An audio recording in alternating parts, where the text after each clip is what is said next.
Cave exploring, or more commonly referred to as caving or spelunking, is the recreational pastime of exploring wild cave systems with challenges and obstacles varying from location to location. Caving is often done for the enjoyment of the outdoor activity, as well as for the purposes of original exploration.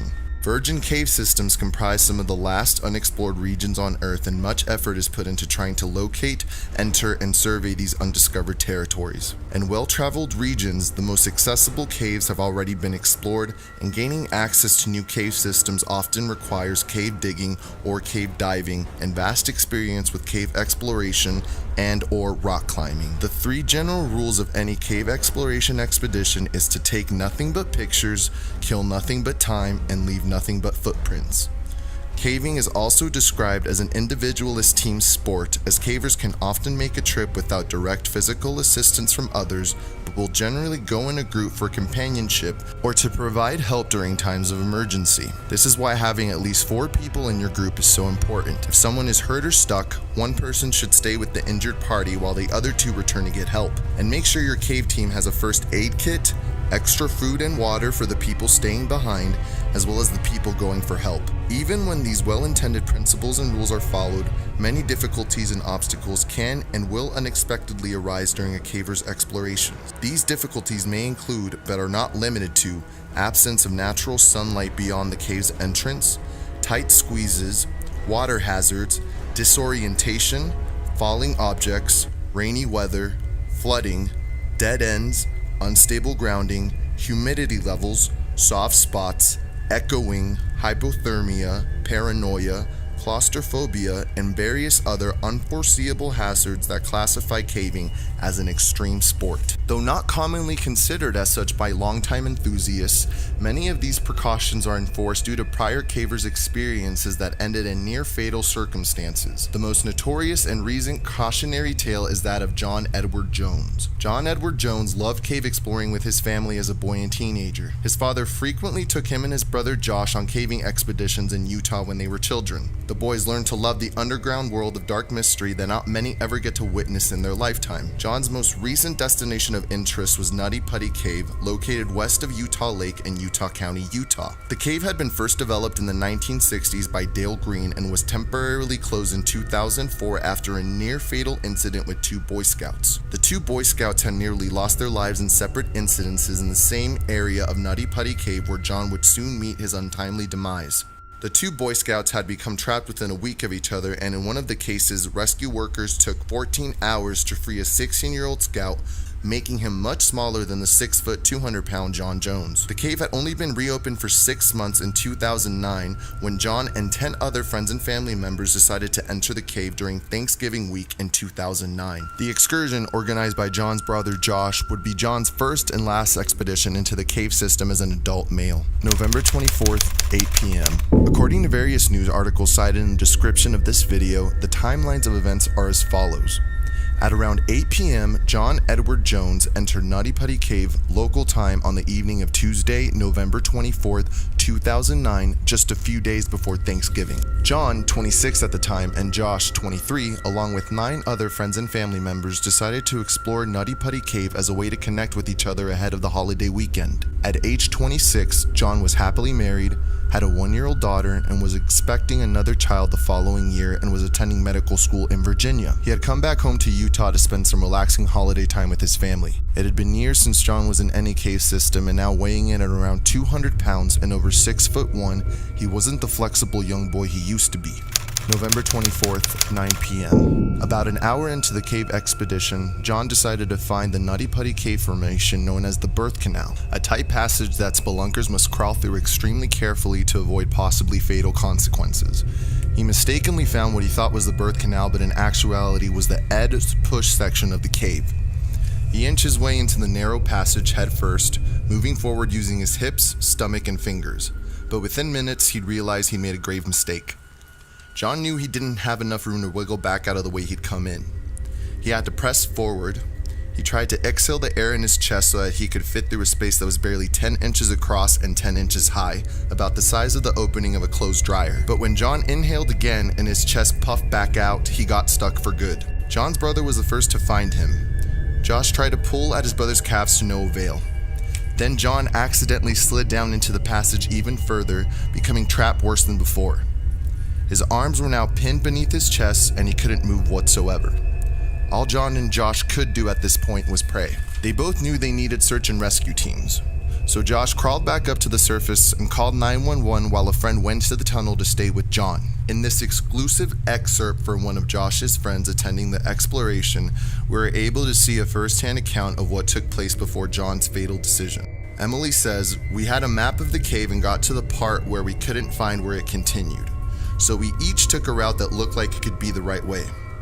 It is this part of the story that I keep recalling over and over in my head because at this point I asked John if he wanted to explore the spot, which we later would learn is called the Ed's Push area. He went into the spot face first because he was climbing up, and then it curved and started heading downwards. Then it got too small for him to push himself back upwards against gravity, so he slid further down in the hole and became wedged. We didn't know he was stuck for several minutes. Jessica and I waited for Josh to get out of the hole he was exploring. When he did, we told him, without much thought, to go in and see if John needed help. Meanwhile, Jessica and I explored 2 other spots where the cave could have continued. The rest of the group joined us at this point. We could not find where it continued, so sat waiting near the area. After about 15 minutes, I hollered to Josh if things were okay. He came out in a mix of calm and panic and said he was going to go up and call for help and asked that I go in to comfort John and maybe try to help. I was the only adult that would fit into the space, so I crawled in after John and I tried several things to move him upward. But even once help arrived, John was still trapped 400 feet into the cave and 100 feet below the Earth's surface. Getting people, equipment, and supplies that far down would take at least an hour.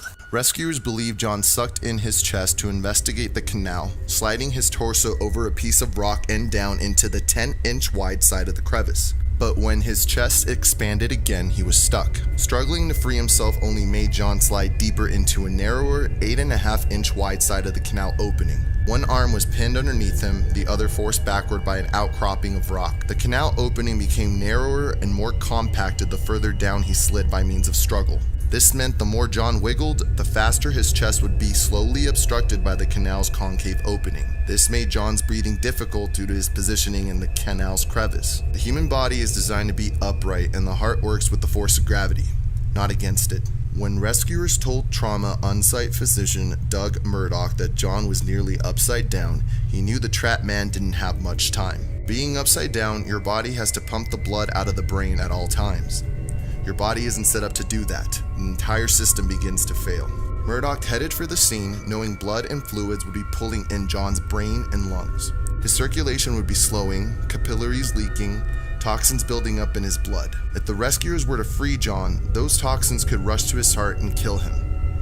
There are very few studies about the long-term effects of being upside down, but Murdoch thought John might have 8 to 10 hours left to live. November 25th, 12:30 a.m. The first rescuer to reach John was a woman named Susie Motola, who arrived at about 12:30 a.m. on November 25th, 2009. Susie met 2 other rescuers and descended into the cave through a rocky hole on top of a large hill in the West Desert. They traversed its chambers for about 30 minutes before reaching the 135-foot tunnel where John was stuck. At that point, John had been trapped for around 3.5 hours. Crawling on her belly, Susie Mutola inched her way through a cramped limestone tunnel. The search and rescue team volunteers sweated in 70-degree heat and stifling humidity, clothes covered in soft brown clay. This unmapped passage of Utah County's Nutty Putty cave system was no wider than the opening of a washing machine, and Susie had ropes tied around her ankles so other rescuers could pull her out if she accidentally got stuck. November 25th, 1 a.m. 20 minutes passed before the beam of her headlamp fell upon a pair of navy and black running shoes sticking out of narrow crevice at the tunnel's end. It was John Jones. Susie attempted to communicate with John and greeted him with, "Hi John, my name is Susie. How's it going?"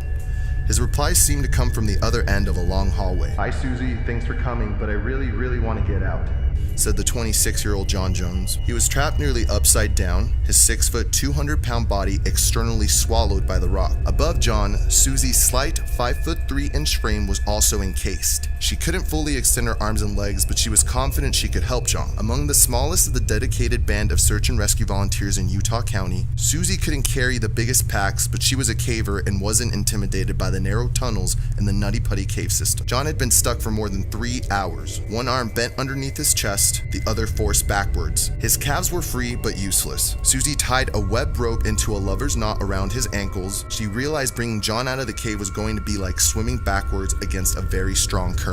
Inside the tunnel, Susie tried everything she could think of to free John. She stretched a water bottle down to his right arm so she could tip the bottle forward. The water flowed down his arm and Susie hoped some of it might reach his mouth. She helped string a rope from John's back to the rest of the team in an open pit at the tunnel's entrance. The team pulled but didn't have enough power to move John. The friction of the rope rubbing against the stone was too strong. Susie helped him shift positions, but she couldn't lift him. After about 2 hours of attempting, Susie had tried everything she knew and crawled out for rest while another rescuer took her place. November 25th, 2:30 a.m. The search and rescue team worked to solve the friction problem by rigging a pulley system anchored to the tunnel's walls with a series of climbing anchors that are designed to fit quickly and tightly into rock and clay. They had to push the anchors through a thick layer of powdery calcite that coated the cave walls, then string the rope through the attached pulley, creating a hook, pull, and rope system to reach John's body vertically downward. After each new section of calcite, they tried the system again. More than 100 rescue personnel worked feverishly to free John. Utah County Sheriff Lieutenant Tom Hodgins knew about the damaging effects of what this particular cave could do. Hodgins was there 6 years ago when a 16-year-old boy got stuck in the same tunnel that trapped John. It took crew members 14 hours to free the boy, and the teen spent 3 days in the hospital afterwards. When a second person got stuck at Nutty Putty less than a week later, state officials closed the cave back in 2006. Sean Roundy, one of the rescue workers on the scene, explained the difficulties of exploring Nutty Putty Cave. Most of the passages were dangerously narrow, even at the entrance where warning signs had been placed, and now, with John trapped inside the cave, time was running out. The downward angle at which John was trapped was putting great stress on his body because such a position requires the heart to work incredibly hard to continuously pump blood out of the brain. When the body is right side up, gravity does the work without causing additional strain on the heart. Rescuers tied John with a rope connected to a series of pulleys. Everything was ready and they pulled as hard as they could.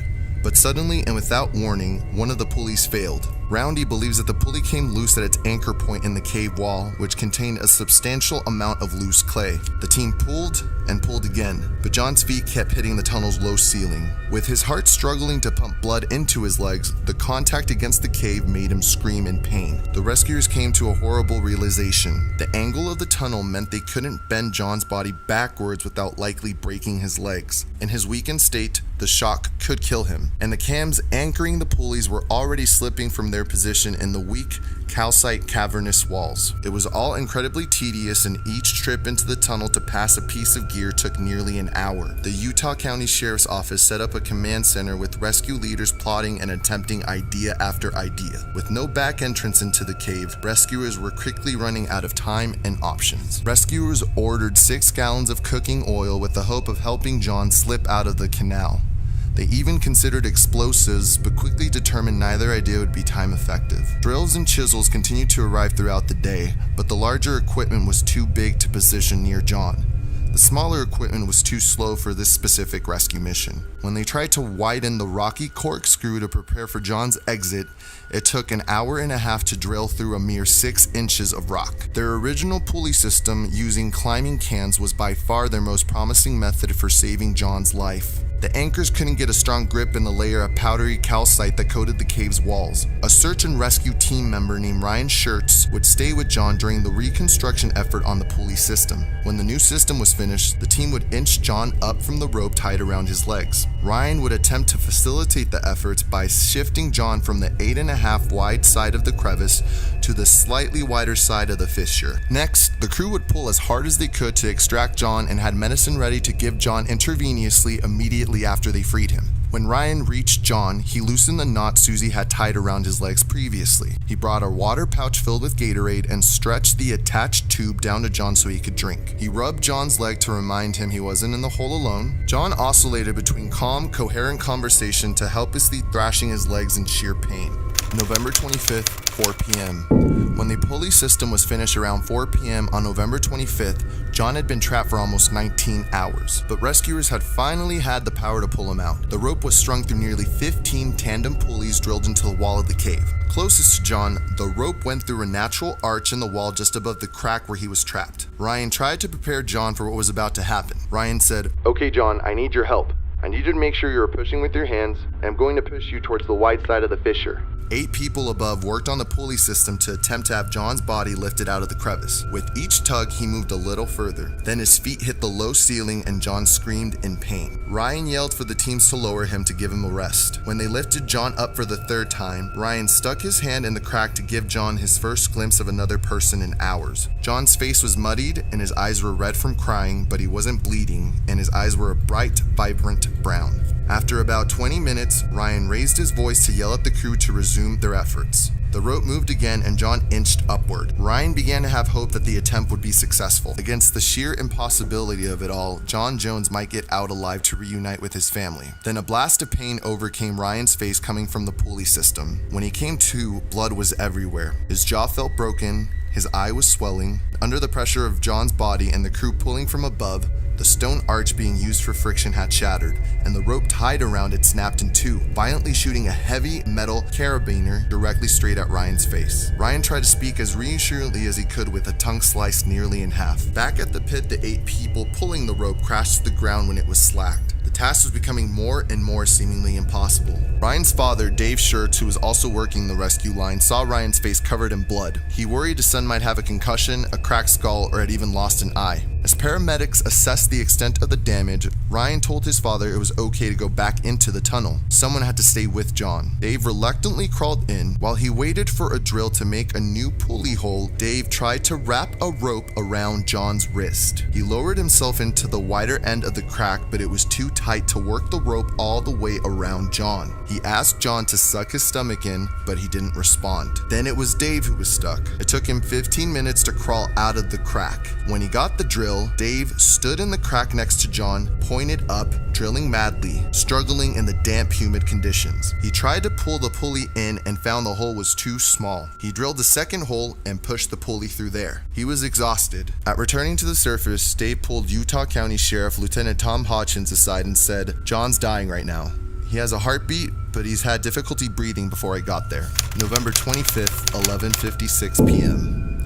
With no hope of rescue and his heart having suffered hours upon hours of strain due to his upside-down position, John Jones never woke up or responded to any more contact attempts. At 11:56 on November 25th, 2009, a paramedic crawled into the cave and pronounced John Jones dead. John's cause of death was cardiac arrest shortly before midnight on the evening of November 25th. Rescuers had spent a total of more than 27 hours trying to save John. His family thanked rescuers for their help despite the horrible news. Removing John's body after his death would be even harder than it was when he was alive. Just 6 volunteers had been able to crawl through the tunnel to reach John out of a total of 137 rescuers who responded. Although a difficult decision, both the Jones family and the Utah Police Department came to a mutual agreement and understanding. The cave would remain John Jones's final resting place, as they didn't want to put more search and rescue workers' lives in jeopardy. In 2016, filmmaker Isaac Halasima produced and directed a full-length feature film about the life and failed rescue of John Jones,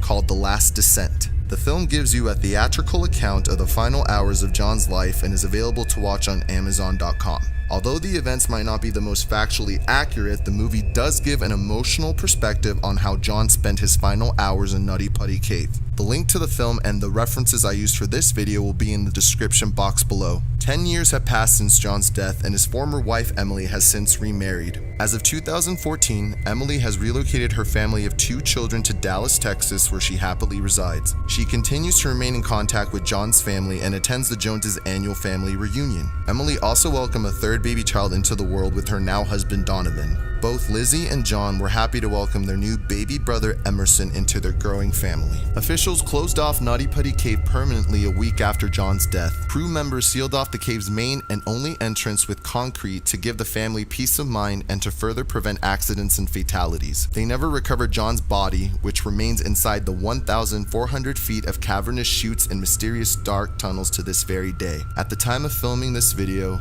John Edward Jones would have been 36 years old.